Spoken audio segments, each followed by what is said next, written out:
We continue our story where RC's team of Quick Shadow, Swoop, and Wheeljack actually overwhelming the likes of Nemesis Prime, thus leading to the events of the last part we had.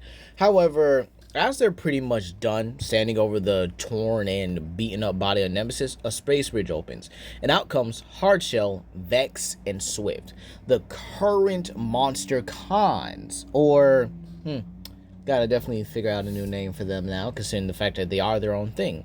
But this is where the space bridge remains open. And just like I said in the last part, the Insecticon hive basically follows Hardshell. And now an entire new battle ensues. One where they are trying to capture or kill the Autobots, depending on their mood. And this is where RC goes after Vex, or sorry, Swift, if you will, and Wheeljack actually goes to Hardshell. This is where Swoop as well is actually able to take out tons, and I mean tons of Insecticons along with Quick Shadow. And this is where Wheeljack simply, gets into a good banter with Hardshell, telling him, didn't think your ugly mug could get any uglier. And this is where RC tells Wheeljack to focus. They have to take him down now, and maybe they can use them as bargaining chips for getting Optimus the Forge. So the battle ensues, and this is how I would honestly play it out. This is how I would honestly do it, right? So the fight starts off. Wheeljack getting his battle mask and sword ready as he charges at Hardshell, as he pretty much takes out his axe and counters Wheeljack's sword. Wheeljack tries a full force collision, but is immediately knocked back by Hardshell. As for RC, she actually doesn't do the same thing Wheeljack does. She actually maneuvers around Swift. However, considering Swift is Titanosaurus, this can only last for so long, as he is losing in his robot form. She's actually able to get the upper hand on him, and this is due to her many combat experiences with the other Monsterbots like GRIMLOCK, Sludge, and particularly Swoop and Snarl, who are the fastest of the group. So she's actually able to outmaneuver Swift quite easily. However, he turns into his Titanosaurus form and actually begins to, utilize her own hurricane abilities. While Swoop is a master of the winds, Titanosaurus can do this as well to at least a decent extent, and he utilizes his tail to actually cause huge gusts of wind to actually knock RC off balance. However, she utilizes her vehicle mode and actually circles around them. Meanwhile, back with Wheeljack, he now starts fighting smarter instead of harder, maneuvering around Hardshell, kicking him around, and Hardshell then utilizes his horn to channel this more, I guess you could say, the same energy blast that Megalon uses, and then utilizes it to destroy the battlefield, and this causes Wheeljack to trip up and allows Hardshell to follow in with an axe strike. However, Wheeljack actually positions his swords in such a way that actually catches the blade and allows the swords to mainly take the full force, but this is where he notices that his swords are cracking, if not getting sliced into. And this is where he notices that, okay, he can't let himself pretty much get into this kind of position again. So Wheeljack actually transforms and actually drives forward at Hardshell. So Hardshell puts his axe away and turns his hands into the Megalon drills. And this is where he charges at Wheeljack. However, Wheeljack actually jukes him, causing him to fall forward, and Wheeljack utilizes the opportunity to transform, toss a grenade at Hardshell's back, and then blast it, pretty much hopefully killing Hardshell. But again, Hardshell is a kaiju, and this time one that can actually live up to his name. And so he gets out of this explosion and simply laughs at it, realizing that Wheeljack likely used one of his greatest trump cards too early. And meanwhile, with Vex and RC, Vex is starting to overwhelm RC, now starting to really pick up his pace and become more and more, I guess you could say, dominant as the battle progresses. And this allows him to actually utilize his tail arm here and actually grab RC and then slam her into the ground, ending her. Wheeljack sees this and turns to help RC, but this is where he's actually knocked out by Hardshell, ending their battle right then and there, with Hardshell simply stating, kind of thought this would actually be a bit harder. To which Swift simply looks at him, dude. were just as strong and as powerful as the Monsterbots themselves. You expected this to be hard, and Hardshell laughs with his new ally. And this is where we actually see Quick Shadow. Utilizing her gadgets and stuff, she's actually able to make quick work of a lot of the Insecticons. But the numbers become more overwhelming. They become more rapid, and eventually she's getting overwhelmed herself and is pretty much caught and subdued by them, with them pretty much restraining her wrists and just pinning her down to the ground to where, you know, she can't grab anything on her. And this is where she simply states, I guess this won't last for long, as many of the Insecticons are just ripped through by bladed forms of wind, or pretty much bladed wind in general.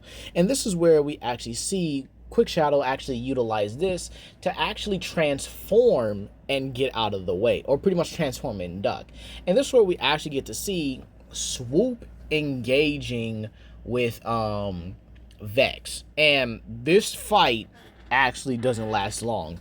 Swoop is not only more experienced, but he notes that he's stronger as well.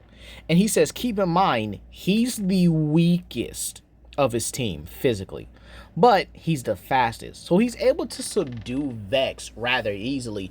And in all honesty, he could tear him apart. He could easily tear his head off, but this is where he actually sees Hardshell and Vex actually with RC and Wheeljack, who are both unconscious, and it simply states, stand down, and we will allow your allies to live. And Swoop thinks he's fast enough, but is he strong enough to wrestle it from both of them at the same time? And this is where Swift actually picks up on Swoop's thinking in a way, and he says, I wouldn't try it if I were you. I really wouldn't. And points his tail cannon, or his tail, claw, if you will, and it begins to exude with a green energy. By the way, if you don't know, Titanosaurs can blast this like green concussive energy from Godzilla Unleashed, so kinda, yeah. And this is where Swoop simply states, all right, you guys got it? We'll stand down. And this is where he sees a space bridge open, and he's like, huh? And this is where Sludge actually comes in with a rolling thunderball, knocking both Hardshell and Vex off of RC and Wheeljack. And he simply states, sorry, we saw that you guys were in distress, so I immediately came out to help under Slug's orders. So this is where, thanks to Sludge being there, and with him being the second strongest, this actually shows the clear gap in physical power between the Monsterbots and the Kaiju-cons. Ooh, I like that. Yeah, I like that. We're going to call them the Kaiju-cons. And so this is where Quick Shadow then regroups with Swoop and the rest of them, and, well, she wakes up RC and Wheeljack, while Swoop and Sludge basically handle the three of them. With Sludge being there, he's actually able to take on both Hardshell and Swift at the same time, while Swoop goes ahead again and just subdues Vex. So this means that the Monsterbots now have the upper hand, not only thanks to Sludge's surprise attack, but also thanks to, well, them actually being a team. However, this is where Dreadwing arrives, sending a missile between both sides and simply telling them to stand down. They do not have to do this right now. And this is where RC simply states, okay, why? Why are you telling them to stand down? Unless you want to make peace, right? And to which Dreadwing says he has no intentions to disobey his master's intentions, but here. And this is where he actually presents the Forge of Solus Prime, but with a data cylinder as well, addressing the current situation. And this is where we would head back over to the Arctic, where the massive battle between the Kaiju bots, or basically the monster bots, in general, against Destroyer. This battle is titanic, and keep in mind, thanks to Nita's telepathic abilities, they're all able to work together. Grimlock's strength, Snarl's speed and energy absorption as he absorbs and redirects the micro-oxygen blast right back at Destroyer, Arachnid's webbing, Nita's telepathy and telekinetic powers, Tian Lung's hydrokinesis, Sarkostian's ferocity and pretty much, semi-ice abilities, Macrosaurus' strength and endurance, plus his durability as well. This dude's basically a Snorlax of the team, and he's able to redirect kinetic energy as well. So the more Destroyer hits him, the more it gets bounced back. And then you have Tornak's ice abilities, where she's able to freeze and then impale Destroyer with her frozen claws and stuff like that. And then you have Smokescreen kind of just cheering them on from the background and making sure Agent Fowler is safe. Plus, he does have the phase shifter here, so yeah, that can come in handy just in case it's ever needed. So they're all able to basically push back Destroyer, but again, he simply regenerates from all of it, and this is becoming a little bit tiring. They'll tire out before he does, and that's something that they can't afford. So this is where Grimlock thinks as the fight continues, and he jumps on Destroyer's back, even trying to tear off a wing. But Destroyer utilizes his tail to grab Grimlock by the back of his Gorosaurus form's neck and flings him back the same way he did to Anguirus, while Snarl goes in and slashes at Destroyer's abdomen, followed by Sarkostian taking a huge chunk out of Destroyer's side, but spits it out as it actually burns the mouth here. Keep in mind, they also notice something. Destroyer is adapting. He's becoming tougher, becoming stronger, and this leads to some of them getting knocked out. First, Macrosaurus, as he was the tank of the team. Then Sarkostian, Tian Lung, Smokescreen, and Arachnid. This leaving Nita and Grimlock and Snarl. And they actually, begin to circle Destroyer, wondering how the heck are they going to take this thing down. And this is where Grimlock looks at Snarl. Do you have it? To which he says, yeah, boss. I got it. Good. I know it's a risk, considering we never perfected taking out Starscream's control, but you gave it free will at least, right? And this is where Snarl's like, yeah, I did. To which Grimlock is like, okay, use it. So Snarl takes out the vial and then throws it right back. Throws it right at Destroyer, and it bursts into a huge smog cloud. Destroyer coughs and wheezes in pain at this, as it fills its lungs. It's something he's never encountered before. And then the creature manifests into Hedorah. And, well, a new battle begins, with Hedorah looking at Grimlock. And Grimlock sensing that he's asking him why he's here, Grimlock simply states, take him down. And, well, Hedorah goes ahead to do just that. Keep in mind, his gelatinous form, perfect counter to destroy his physical blows. And this is where he actually shows he's not only, I guess you could say immune to most of the physical blows, but he's also capable of adapting as well as much as Destroyer, or at least utilizing his form to get around most of his defenses. It's Snarl's like, this is absolutely amazing. Oh, Sludge and Ratchet are going to be jealous when I tell them I actually perfected this. And this is where the rest of the teams actually begin to wake up, with Smokescreen asking Agent Fowler, is he okay? And Agent Fowler's like, yeah, actually, this is pretty great. Never thought I'd get to witness a giant kaiju battle other than the movies. And this is where Grimlock simply states, alright then, let's jump in and let's wrap this up. So, with the rest of them jumping in and overwhelming Destroyer once again, along with Hedorah, this is where Grimlock basically finally gets on top of Destroyer's head, grabbing him by his horn, and then he rips the entire thing out. However, Destroyer basically growls in pain and then unleashes this purple shockwave that sends everyone back and flies off. And this is where, Smokescreen's like, wait, he's getting away. Go after him. However, this is where Hedorah kind of just looks at Smokescreen and doesn't move. And this is where Snarl says, oh, So that's how he is. He only takes orders from the big boss or us. And this is where he simply tells Hedora, you did good. Now let's go back to base, old friend. Or new friend. And this is where Hedora actually shrinks himself down to like a shoulder pad. And actually attaches himself to Snarl, which is actually pretty funny. And this is where they simply ask Smokescreen to contact base in order to, well, get back there. And this is where Smokescreen contacts base. And he's like, hey, Ratchet, we got some new allies and a couple repairs for you to do. But don't worry, pretty sure we'll be doing good, right? Ratchet? Ratchet.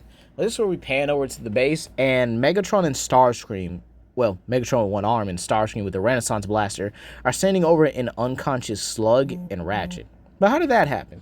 Well, let's go back. We fast forward a couple hours later, back at the Autobot base, right? And, well, Sludge had just left after obviously seeing that the team was getting overwhelmed. And he thought, why not, right? And this is where Slug is like, yeah, I can easily handle Megatron and Starscream. I mean, like, what? It's what, you think I can't handle them? And this is where they take advantage of this. Not Slug's overconfidence, because he's actually correct, he can. But this is where Starscream manages to free Megatron of his own one-arm manifolds, right? And, well, Starscream is able to eventually free himself. And this is where he utilizes one of his rockets to blast the wall, or blast the walls of the base and stuff like that. And so this is where Megatron goes on to basically try and hold off Slug, but Slug is busy just straight up like pimp slapping him. Like, Megatron's no match for him at this point. Now, if he had both arms, he could likely put up a good fight and maybe buy more time, but Slug is ragdolling him. The only thing keeping Megatron from, like, dying right now is in case they actually do need him, even though they do have, like, Soundwave's head at the moment here. So, yeah. Starscream, on the other hand, makes his way to the Relic Vault and actually utilizes this moment to blow up the vault to it and thinks about it. He could take the Apex armor, but those monsters will probably thrash him anyway, then we go longer. So he gets the Renaissance Blaster and manages to knock out Slug with an off-guard shot to his head. Meanwhile, Ratchet is still tending to Optimus and Bulkhead as they are both on life support. And this is where Megatron grabs Ratchet by the face and slams him through the medical equipment over and over and over again until the life support machine is destroyed. Now, eventually, everyone's able to make their way back to the base, or at least Grimlock's team is. And this is because they eventually utilize mech tech, or, mech's technology, to actually be able to, well, create a space bridge towards the base. Albeit they did blow up everything just in case, mech ever try to revitalize itself. And this is where they actually see Ratchet unconscious along with Slug, and everyone quickly goes to subdue Megatron, with Grimlock actually going to rip his head clean off. But this is where he hears on the transmissions from RC that Megatron needs to be released for a deal. And this is where Megatron simply smiles at Grimlock. And again, not the moment for taunts, and he simply says, well, do we have a deal? Because again, RC does explain the situation to him. And this is where Grimlock thinks that, okay, they can get the Forge, they can get it back in time, this and that and the third. So the trade is made with Megatron and Starscream, after getting, the Renaissance Blaster from him, is pretty much traded for the Forge and current information. And so RC and Grimlock oversee this themselves. And, well, Dreadwing and Skyquake oversee Megatron being, transported to safety. And this is where Grimlock simply tells Megatron, this isn't over. And to which Megatron says, oh, no, dear Grimlock, don't worry. I will make sure that the next time we meet, you will be the one at my feet. And this is where Starscream simply states, so you're gonna kill me? To which Megatron says, no. Believe it or not, you've actually proven yourself today. You are welcome back to the Decepticon cause, as long as you have some useful information, Starscream. And so, with that being said here, yeah. Unfortunately, when both sides pretty much return to their lives, it's too late. Optimus and Bulkhead, due to destruction of, the life support machine and how long it was destroyed, Ratchet isn't able to stabilize them properly. Neither is Snarl. And, well, they both do die. But Optimus does state that a new Prime will be chosen among them. So, this is where we see the matrix of leadership basically float out of Optimus' chest. It spins around a bit and hovers. Then it flies into one Cybertronian's chest, converting them into the Prime they lead today. And it says, "Arise, Selenus Prime." And that's where we're going to leave it off here, folks. What's going to happen next? Do the Autobots utilize the Forge in some way, shape, or capacity? And what's going to happen with Megatron? And what is happening with Bumblebee and High Tide? And who will be the third Autobot to die?